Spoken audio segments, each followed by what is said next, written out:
Assalamualaikum warahmatullahi wabarakatuh. Apa kabar, Moms?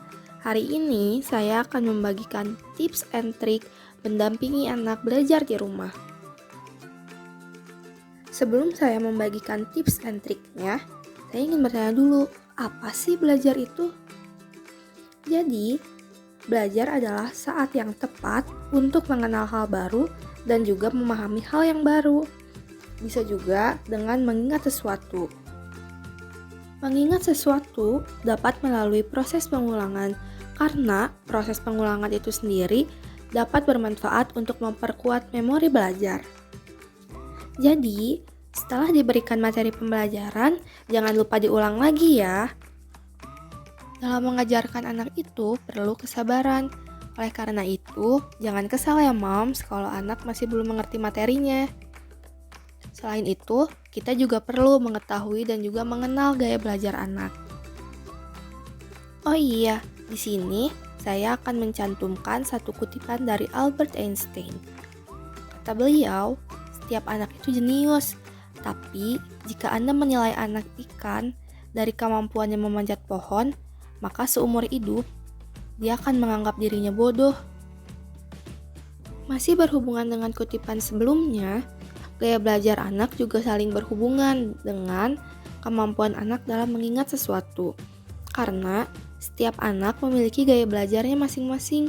Oleh karena itu, diharapkan untuk mengenal dan memahami gaya belajar anak, sehingga akan memudahkan dalam mendampinginya belajar.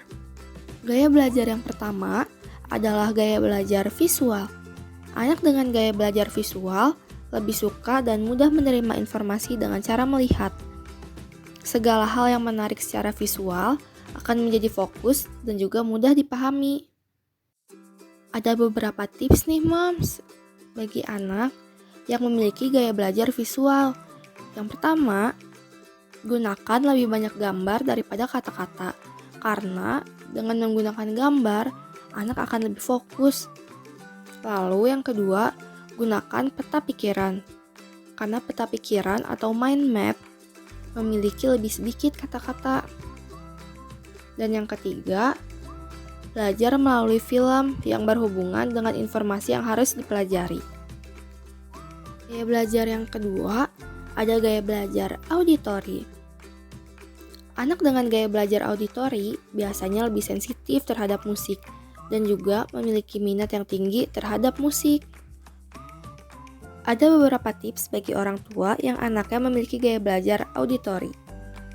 Pertama, gunakan intonasi yang dinamis ketika memberikan informasi kepada anak. Tips yang kedua, belajar dengan teknik bercerita. Lalu tips yang ketiga, gunakan alat perekam untuk membantu anak mempelajari suatu informasi.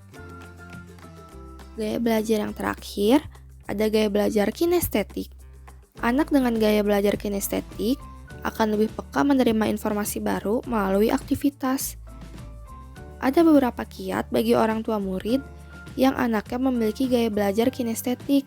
Yang pertama, gunakanlah alat peraga, karena alat peraga akan memudahkan anak dalam mempelajari hal yang sifatnya abstrak. Lalu yang kedua, aplikasikan pengetahuan dengan cara praktik langsung, karena anak akan semakin berminat. Sekian tips and trik mendampingi anak belajar di rumah. Semoga bermanfaat ya. Terima kasih.